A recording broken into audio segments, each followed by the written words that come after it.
we got a phone and tried to find somebody that could help her and got her into therapy, and unfortunately got her into the worst therapist we could possibly have gotten her into. Finding the right therapist who understands FBT is important.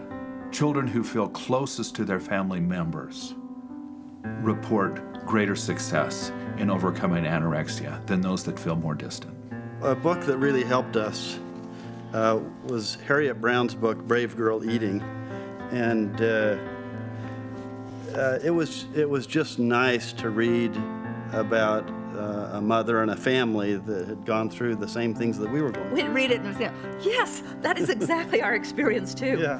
One quote here that was also what we experienced says, "Most teens with anorexia turn away from their families, a process that's encouraged by most therapists and treatment providers."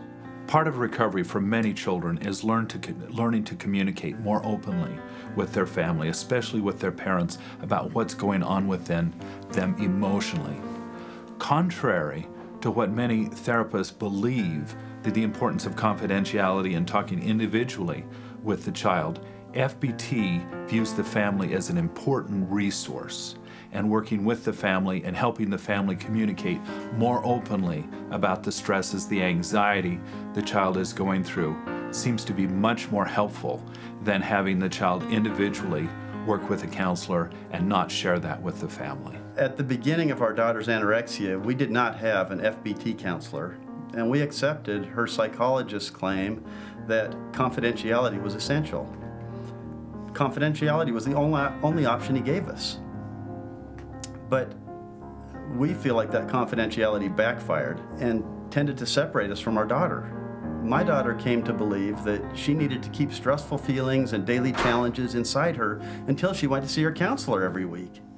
This not only distanced her from everybody in the family, but unintentionally taught her that her family was not her best resource for help. Continuing such isolating therapy was one of the worst mistakes that we made. And we believe it detracted from recovery and prolonged our daughter's fight with anorexia. Parents have a right to be well informed about the treatment of their children. Our daughter embraced the identity of anorexic. And when a therapist would tell her things about being anorexic, she held on to those as if those were what she's supposed to do. If a therapist just listens to an anorexic child's dark story, sort of the listening empathetically in some ways reinforces it. And what needs to happen is that story needs to be challenged. And they need to be taught how to talk back to that negative view, that negative thinking, the incorrect perspective. I really wish I had understood what skills could be taught and would have worked with the therapist to teach skills to my daughter, like how to deal with anxiety or how to communicate through feelings. All of those skill-based treatments, I would have been thrilled about.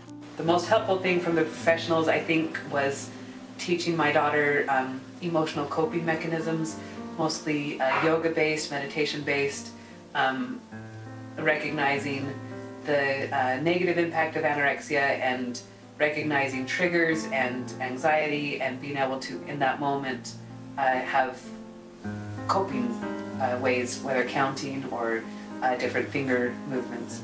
And I think that was helpful, kind of a calming the mind.